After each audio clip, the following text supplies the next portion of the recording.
You mentioned that Nancy Mace is going to be part of this task force. I did hear her on two different podcasts in November and January when talking about the drones, saying that there was two types of drones that in meetings she attended with the government, they couldn't figure out.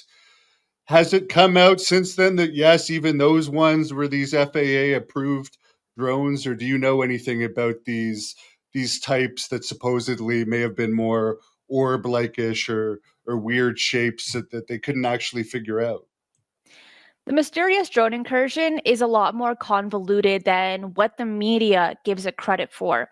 These have been seen since Thanksgiving weekend in November. They were seen practically every single night for weeks leading up until months. They're still being seen today, but not at the same frequency. And the F the FAA, the FBI, the Pentagon, the DoD let that story sit for about 3 weeks. So they're like, we don't know what these things are. We don't know what these people are seeing. There was a drone hearing, and there was a person, a part of the Department of Justice, a person from the FBI.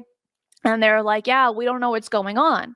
And then on December 17th, we got this official report that, like, hey guys, actually, sorry to break it to you, but it's ours. These were FAA approved operations, and you shouldn't worry about it. But the witness testimony doesn't really add up to that conclusion. People had mentioned in New Jersey, and it's also been seen in New York, by the way, and internationally, but we'll keep that just for a little bit later, that they have seen some of these objects shapeshift. Some of them make noise, some of them don't. People have attempted to fly their drones up to these objects in the sky, and their batteries would immediately drain out, which there is a very interesting correlation between battery drainage and the UFO phenomenon, along with the paranormal phenomenon as well.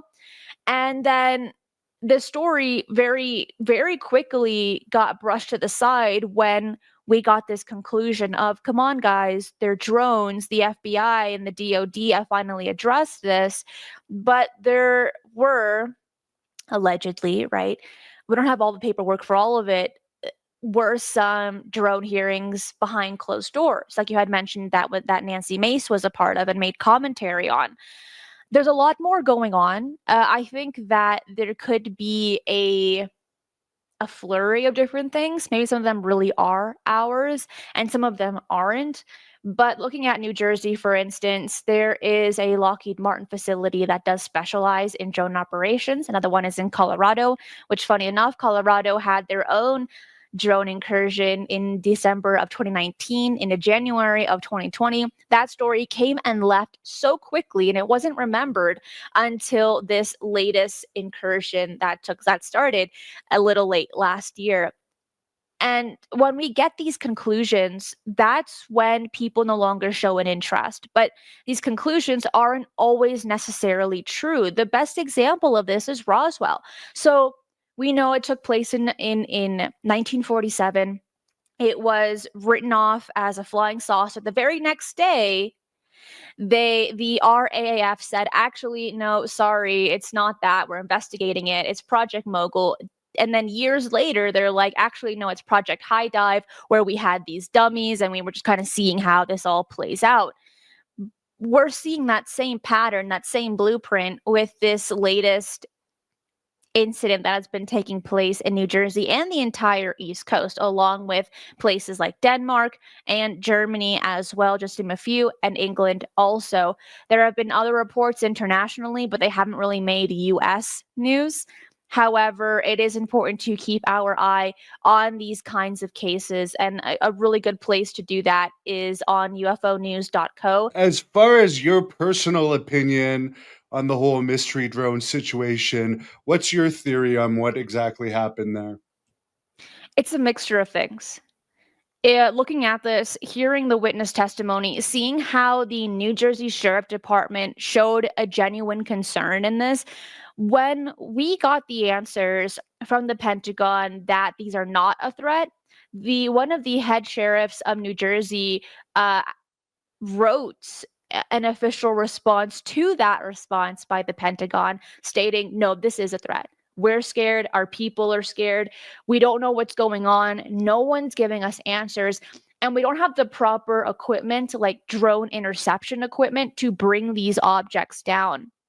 When the FBI did their investigation immediately after these objects were seen in the sky, there have been no reports of them using drone interception technology, which we are in possession of. And there's also going to be a new one called Project Meteor, which will be launched in 2026 by the Navy, of more powerful drone interception tech. That's also public knowledge. But there's a lot of holes in this story. And again, just looking at Roswell, for instance, which we didn't really hear about this case again until Stanton Freeman, the guy behind me, brought it up in 1978. That they were so good at brushing off Roswell, the most famous case that we classify today as like the changer for the UFO phenomenon. It wasn't looked at again until 1978.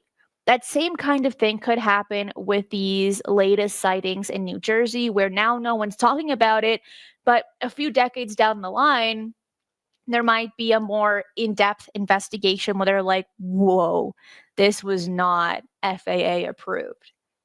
There's a lot to this.